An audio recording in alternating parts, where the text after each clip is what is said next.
Look who's here now. Okay. A parade of stars. Sandra Smith joins us. Now, we Thanks still for having haven't me. heard from the president, but if Democrats lose control of the House, and it looks like they will, with a very small majority of the Republicans, does that mean that Biden has to change his strategy for the second half I of think his it's a term? fair question, and Mark Penn was put that question this morning on Newsroom, and I thought he had a really interesting response. He doesn't think there's any doubt that they're going to take a victory lap, that this was not a red wave.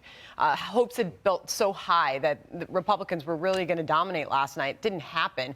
So his prediction is that this White House is going to own their approach to this election, that they got it right by focusing on abortion and some of these issues that Republicans were avoiding, to be honest with you. Should they be taking a victory lap? I don't know. We'll see. The president's expected to speak maybe later this afternoon. Yeah. We'll see. We did get some reporting out of the White House this morning. Jackie Heinrich was reporting that they were elated inside the White House, I'm sure. that they're celebrating. I'm not surprised. I'm not surprised. I mean, so the jury's still out on just how big that margin would be if Republicans do indeed flip the House. But the control of Congress is certainly hanging in the balance right now. I actually thought that sort of gridlock would have been good for the markets. To see the markets down right now, I picked up the phone, called some of my smart Wall Street friends and asked them.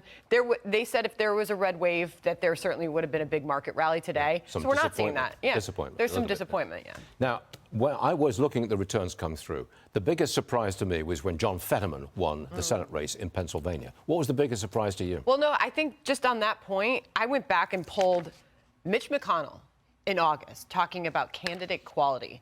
And Republicans, in their sort of autopsy report, I think I heard somebody say, looking back at the mistakes that were made, Mitch McConnell, you can acknowledge he likely got it right when he said that Republicans may not win Senate control, citing candidate quality, saying, quote, I think there's probably a greater likelihood the House flips than the Senate. Senate races are just different, he said. August, he said this. They're statewide. Candidate quality has a lot to do with the outcome. He did not mention any specific candidate, Right. to your point about Dr. Oz. But I got to ask you about Dr. Oz. He was heavily backed by Donald Trump, and he lost.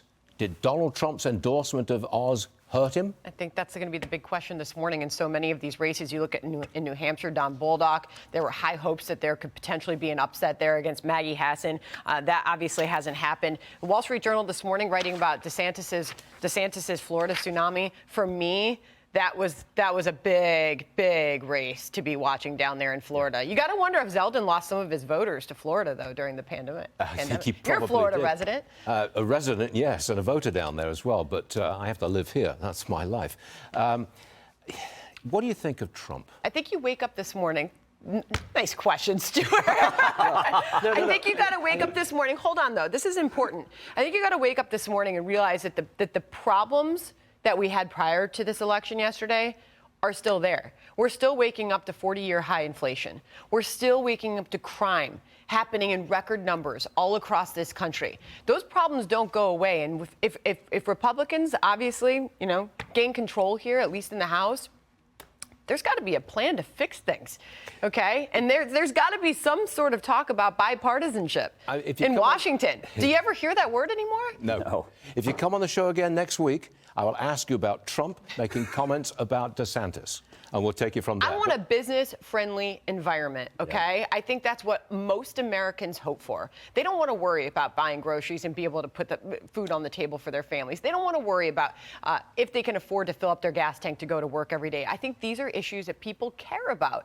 And so if Republicans didn't choose the right candidates to run in these races, there's got to be some serious reflection. Okay. And that might involve your Trump. question. Thank you very much. Okay. See, we got there. Did you notice he said, if I'm here next week? Yeah.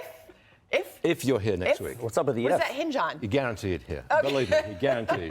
Sandra, Thanks, thank you Stuart. very much indeed. We'll watch you this afternoon on thank you. Fox News. All right.